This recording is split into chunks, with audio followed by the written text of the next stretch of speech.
The assassin.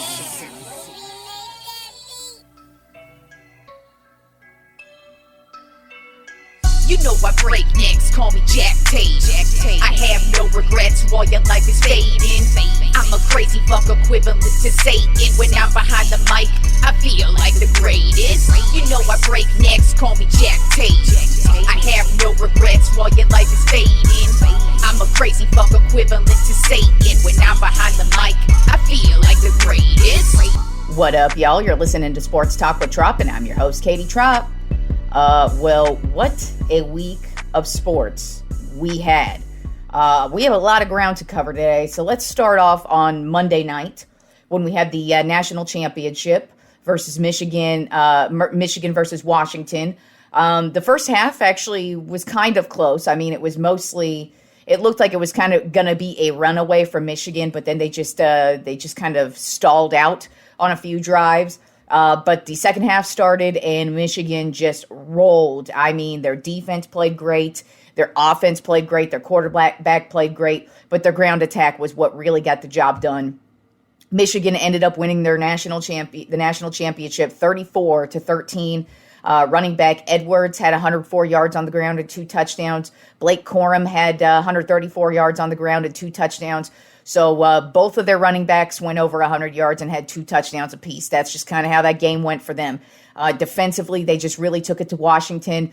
Penix Jr., he did not have that great of a game, but in my opinion, I'm still impressed with the dude. I still think he's going to be a hell of an NFL quarterback. So I'm looking forward to seeing what he's got for us in the NFL. But Michigan took care of business. You know, I've thought for a couple of months now, basically after the first month of football, I have felt like Michigan, it's their season. I've just kind of felt like they have been building over the last few years to be a national championship team. They have choked each and every time they've hit the college football playoff up until this year. And they were finally able to get a win in the college football playoff and then finally finish off their season with the national championship. This team really deserved it. Their defense played well. Their offense played well. They had obviously 2 really solid running backs. They had a good quarterback. They had some good receivers as well. But it just was complete and utter domination by Michigan. We'll see what happens with Jim Harbaugh if he ends up moving on to the NFL or staying with Michigan. You never know with him. But quite a few jobs have opened up in the NFL. So there's a good chance we're going to see him head into the NFL. Then in other big college football news, the following day, actually not the following day, it was actually Wednesday when this was announced, but Nick Saban has officially announced his retirement from being the coach of Alabama. He is a 7-time champion. He won 6 of those championships with Alabama. He won his first one with LSU. He had a very brief and mediocre time in the NFL with the Miami Dolphins. But as a college football coach, this guy is one of the greatest, if not the greatest coach of all time. I mean, he actually did turn around the LSU team. Not a lot of people really talk about that team, but that's where it started for him. And he could have made a hell of a run with them, but he ended up moving to the NFL, going to the Miami Dolphins, had a terrible run with them, then ended up leaving them for Alabama and completely turned around Alabama. They they were pretty much always in contention basically every single year he was there, except for, I think, the first year or 2. Other than that, Alabama has just dominated everything since he took over as coach. And it was shocking in a way, just because, you know, the guy's still on top. But at the same time, the last couple of years, they haven't been as successful. They haven't won a national championship in 3-4 years. So for them, that's drought.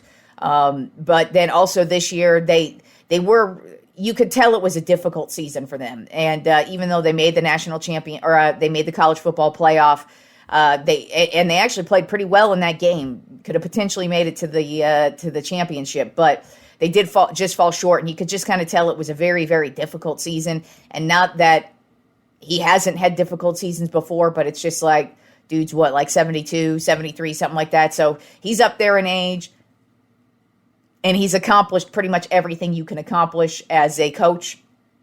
And so Nick Saban has officially retired, and we'll see what happens with Alabama in their coaching position. But that really changes the landscape of college football for now because, when Nick Saban is the coach of Alabama, you pretty much expect them to be competitive every year. Who knows what they're going to do, who they're going to hire, but this definitely affects them. It definitely affects their recruiting, and I think this is going to open things up.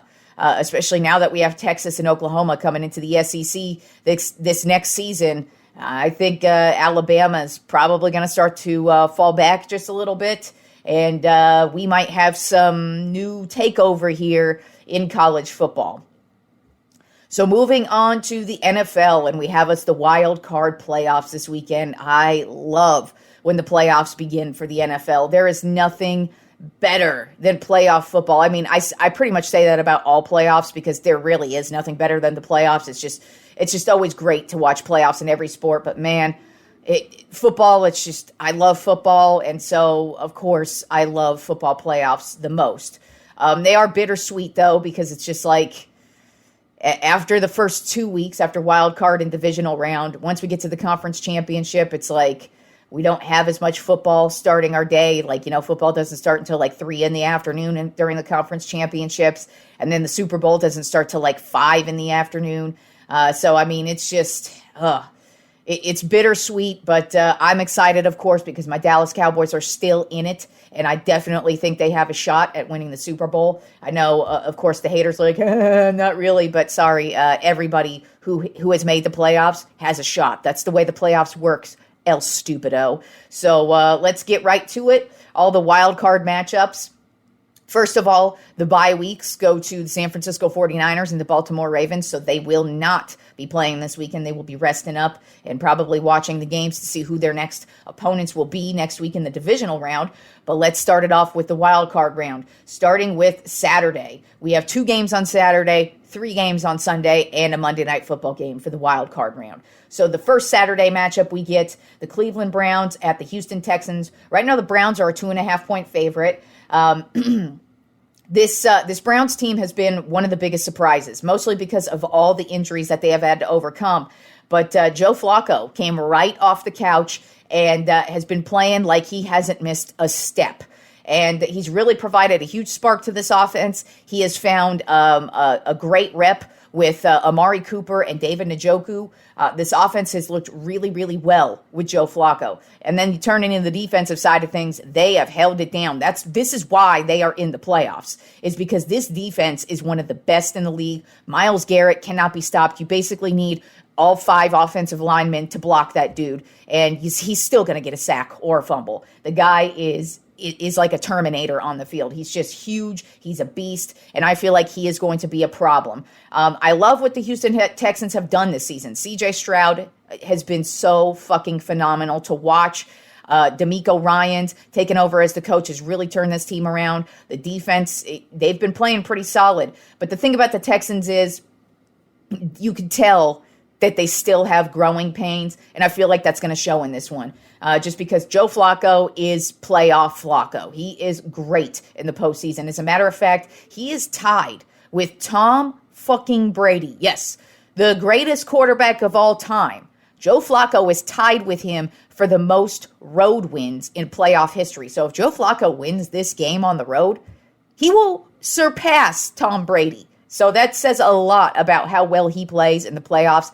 And I think he's ready to go, and I think he's ready to prove it. And like I said, I feel like this Cleveland Browns defense is going to be a problem, and I think they're going to be the difference in this one. As a matter of fact, I wouldn't be shocked if they force some type of game-changing turnover, game-changing sack. I feel like the defense is going to play a huge role in this one. I do think it's going to be a close one. I feel like the Texans are going to give it their all and play with the heart and soul that they have all season long, but I just feel like the Cleveland Browns overall are a better team. They're more well-equipped for this, and I have the Cleveland Browns winning this one 24-20. Then our Saturday evening game is going to be the Miami Dolphins at the Kansas City Chiefs. Right now, the Chiefs are a 4-point favorite. Everybody's making a big deal out of the weather in this one because it is going to be apparently sub-zero temperatures for this one. They're going to have wind chill, possibility of snow. It's been snowing all week there in Kansas City. So, of course, everybody's making a big deal out of it for Miami. But I look at this like this weather is going to affect both teams. I don't care if Kansas City plays in Kansas City. Nobody is equipped to play in sub-zero temperatures. So this is going to be a difficult game for both teams. But I'm not playing, I'm not making my decision on who I think is going to win off of the weather. I'm making it off of who I think the better team is. And I think the Miami Dolphins overall are the better team. I think their roster is better. I think they have more talent. And unfortunately for Kansas City, if this turns into a game where the Dolphins start scoring and the Chiefs are playing catch up, that is not going to be a good time for them. I also feel like whoever has the better ground attack in this game is going to win. And Raheem Mostert's supposed to come back for the Dolphins this week. And a lot of people seem to forget how good this guy is. And it's just because he's not flashy. He just is a regular, normal running back, but the dude is money. And I don't think y'all remember, but I believe, 4 years ago, the San Francisco 49ers, they went to Green Bay for an NFC championship, and they ended up winning that game in Green Bay, basically same type of temperatures, freezing-ass cold because it was Green Bay. But Raheem Mostert played a huge role into why they won that game, and I think that's going to come into play in this one as well. The Kansas City Chiefs have been terrible. I think all of us have been kind of just giving them the benefit of the doubt because they are the defending Super Bowl champions, and they do have Patrick Mahomes, which, yes, he is a fantastic quarterback, but he has not had a great season. His wide receivers have been dropping everything. Travis Kelce has been trashed the last fucking month of football or so. He's even been dropping passes, and they really haven't been able to get anything going. The defense has not been bad, but I just see Miami. For some reason, I have felt this for a while. I have felt for about the last month that the Kansas City Chiefs are going to lose to the Miami Dolphins in the playoffs. Even before this matchup was set, I didn't know what round they were going to face off against each other, but for some reason, I personally have felt the Chiefs were going to lose to the Dolphins in the playoffs. So I'm not going against that feeling, because also, like I said, I think the Dolphins are the better team. The Chiefs have shown no heart the last month or so of football. They've just been bitching and complaining about the refs for the most part.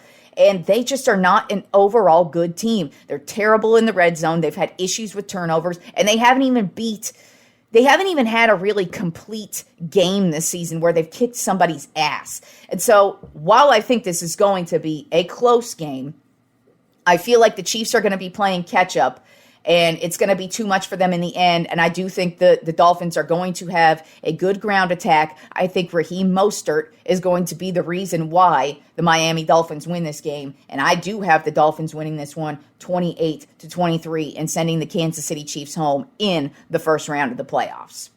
Moving on to Sunday's games, the early Sunday game, we have the Pittsburgh Steelers at the Buffalo Bills. Right now, the Bills are a 10-point favorite. This is another game where it's looking like it's going to be a snow game. It's looking like, I don't know how many fans we're going to have in the stands because it's that type of snow where you probably should not be out traveling.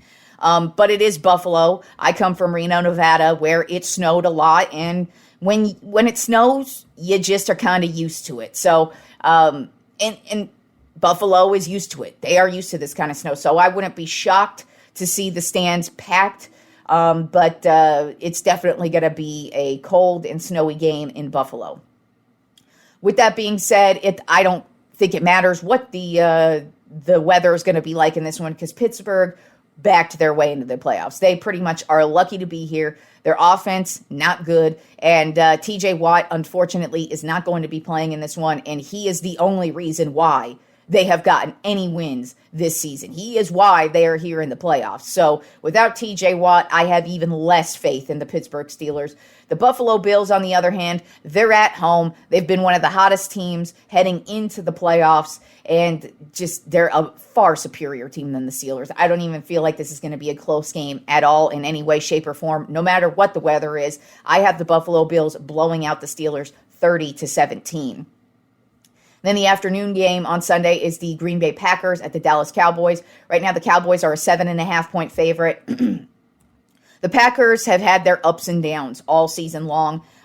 They've been pretty hot heading into the playoffs, But if you really look at them, Jordan Love has had his issues with turnovers. While he's looked really solid in the wins, there have been some games where you're like, damn, what are you doing? And so I kind of feel like that's what's going to happen in this one. The Cowboys have been great at home all season long. They're actually 16-0 going into last season. So this winning streak at home, they just play well at home. They are a better team than the Packers. I feel like the Cowboys' defense is going to force some turnovers and possibly even score some touchdowns. I feel like the Cowboys' offense is really going to have no issue scoring on the Green Bay Packers' defense. And I feel like this is going to be one of those games where it's close headed into halftime, and then as the second half wears on, the Cowboys are just going to start to run away with it. And I have the Cowboys, of course, winning 31-20. Then the Sunday night football game is the Los Angeles Rams at the Detroit Lions. Right now, the Lions are a 3-point favorite. This is Matthew Stafford going up against his old team, the Detroit Lions, and then Jared Goff going up against his old team, the Los Angeles Rams. To me, the Rams are well equipped for this game. I know Detroit's all hyped up. This is their first home playoff game in 1.5 million years. But that the crowd doesn't play the game. The players play the game. And I know we all think the fans play all this huge part and shit. No, they absolutely do not. And the Detroit Lions, while yes, they've had a solid season, they have had their downs. And they're not really actually that solid at home. They've actually lost a couple of pretty close and have actually had their ass kicked at home. So it's not a home... Them being at home really is not a big deal in this matchup. What I think is the big deal is their secondary, and it's not that good. And that's not good headed into this game because the Los Angeles Rams have been tearing people up through the passing game. Matthew Stafford has been just throwing bombs to Cooper Kupp and Puka Nacua, and then they also have the running back, Kyron Williams, who is also having a solid season. So I actually feel like... this is going to be a close game, but I do feel like the Rams are going to have the upper hand for the most part. I wouldn't be shocked if Jared Goff has a turnover or two in this one because that's just kind of what he does. But I do have the Rams winning this one 27-24. I feel like Matthew Stafford's going to come out, have a big game as he normally does. And the Rams know how to win in this position, whereas the Detroit Lions don't know how to win in this position. So I have the Lions ending their season in the wild card round against Matthew Stafford and the Rams. Then the Monday Night Football game is the Philadelphia Eagles at the Tampa Bay Buccaneers. Right now, the Eagles are a 3-point favorite. I have no faith in the Eagles whatsoever. After what they showed last week against the Giants, that team showed no heart against a terrible-ass team. All they had to do was win, and they took their starters out in the second half, but that was after everything started getting out of hand. And then after things started getting out of hand, they also suffered a few injuries to some of their key players. A.J. Brown suffered a knee injury, and Jalen Hurts dislocated one of his fingers on his throwing hand. I feel like that is going to play a part in this, even though I felt like this team has not been playing with heart. It doesn't really matter. I don't think they're a good team, and I actually don't think they have a shot in this game. It's just because, the Buccaneers, they're not that good of a team either, but they play with heart.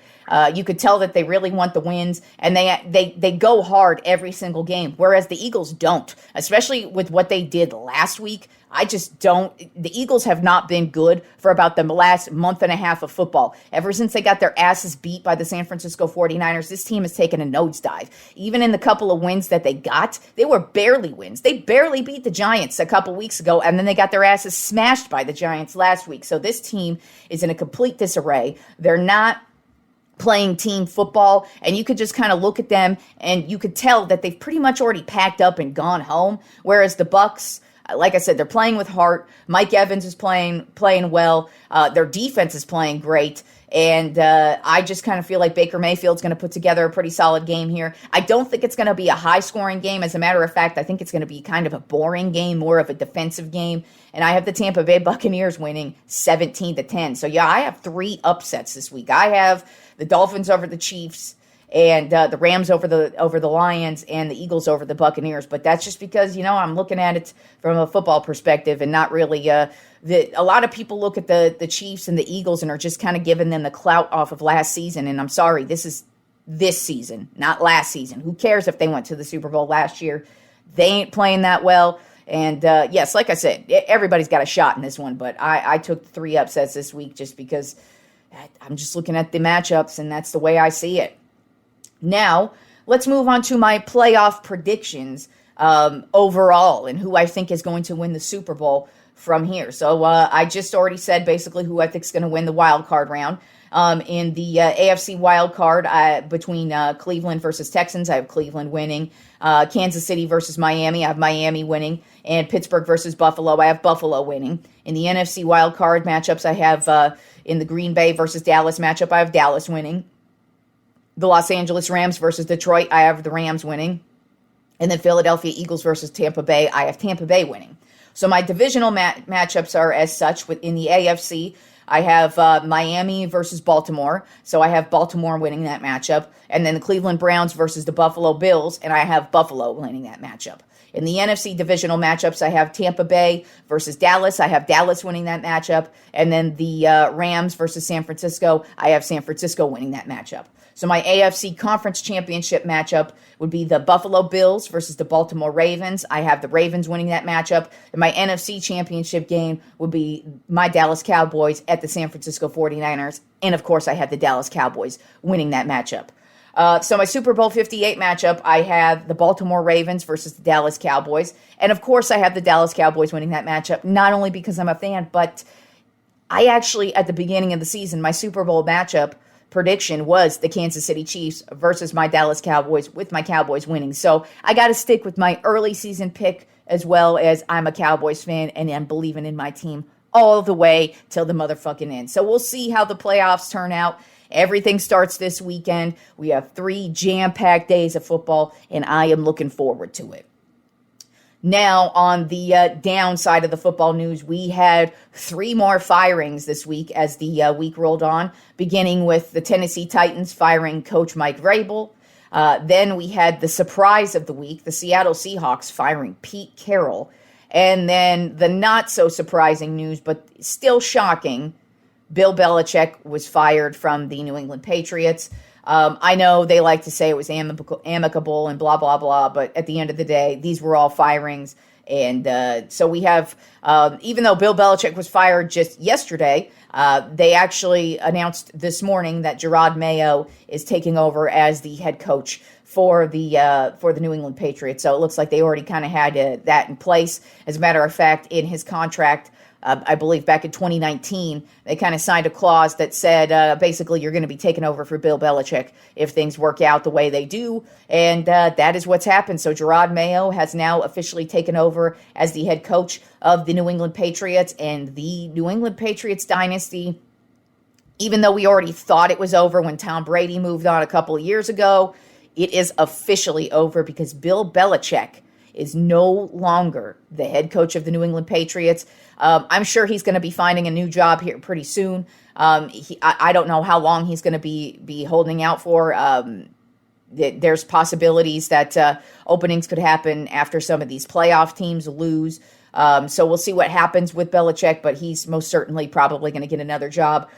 Pete Carroll, he sounds like he wants to move on. I don't know, so we'll see with him. I feel like he's going to instantly get another job as well. And then, of course, Vrabel will also get another job. So I kind of feel like all 3 of them are going to be getting another job here in no time. And then moving on to a little bit of NBA news that we had this week. Unfortunately, on Monday night, it was announced that Ja Morant, the point guard of the Memphis Grizzlies, his season has officially come to an end. Luckily for him, it is not the same way it came to an end last year and the beginning of this year, just to his own stupidity. It is unfortunately due to a torn labrum suffered in practice earlier on Monday. He was practicing and he got injured, and they didn't think it was going to be anything major. They went for the MRI, and turns out he tore his labrum. He just had to have surgery yesterday, and he is done for the season. And that's a big blow to the Grizzlies because they actually were starting to play better basketball once he came back from his suspension. And they also lost, God, I'm drawing a total fucking blank on the other player that they lost earlier, I think yesterday. They lost another player to injury. So the Memphis Grizzlies season it starts to spiral even more. And then last night we had quite a few blowouts. We had the Milwaukee Bucks absolutely obliterate the Boston Celtics 135-102, and this game wasn't even close. As a matter of fact, it was such a blowout that Boston took out their starters in the third quarter. I believe it was like a 40-point blowout at one point in this game. I mean, obviously, it was 135-102 for the final game, or final score, but it was getting out of hand, and this was just a complete domination by the Milwaukee Bucks. A lot of people have been kind of starting to look down upon the Bucks the last couple of weeks, but I think they kind of shut some haters up in last night's game. Then we had Oklahoma City demolish the Portland Trail Blazers 139-77. Now, Portland is not playing great basketball, but Oklahoma City is, and that is just straight domination. They were dominating by some insane amount by the first quarter. I can't remember. I think it was actually by 40 points in the first quarter. So they just completely dominated the Trailblazers. And then my Los Angeles Lakers got their asses smashed by the Phoenix Suns last night, 127-109. Bradley Beal had probably his best game of the season, scoring 37 points. And then Devin Booker also added in another 31 points. The Lakers looked like trash. They continue to look like trash as the season wears on. And the Phoenix Suns not looking much better, which is why I was kind of pissed off at the way last night went, because the Suns were dominating the Lakers from start to finish. It wasn't even a close game at all, and the Suns are not a good team. You know, it's one thing if the Lakers were facing off against the Bucks or the Celtics and getting demolished, but going up against the lowly old Suns, who are basically in the same position as us, in the gutter, basically. Well, not as far in the gutter as the Spurs and the Pistons, but in my opinion, the Lakers and the Suns, they have LeBron and Kevin Durant on their team, so they should at least be playoff bound, and neither of these teams are playing playoff basketball, at least at this point in the season, and the Lakers got demolished last night and did not look good at all. So, yeah, fun night of basketball last night for a few teams, but so yeah, get ready for a fantastic weekend full of football, and we'll see where we're at on Monday, and I will talk to you fools later.